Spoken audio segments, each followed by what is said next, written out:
Лихомолова. Ваши аплодисменты, друзья.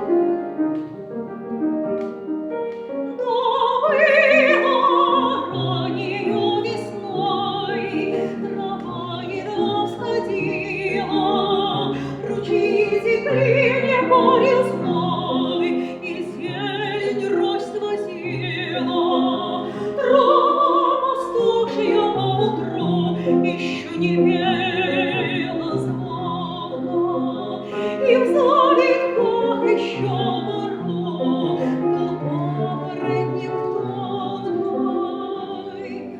Дом было раннею весной, в тени берез то было, когда с улыбкой предо мной ты очи опустила. Да, любовь мою в ответ дымом пустила надежды.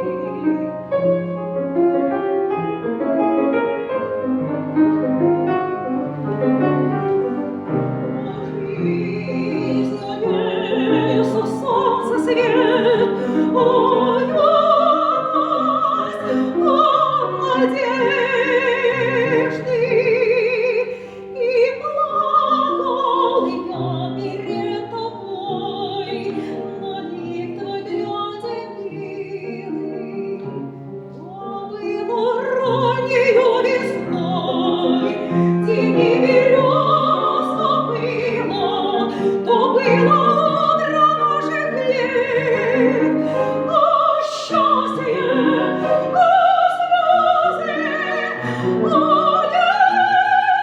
леса жизнь, о солнце свет, о свежий березы.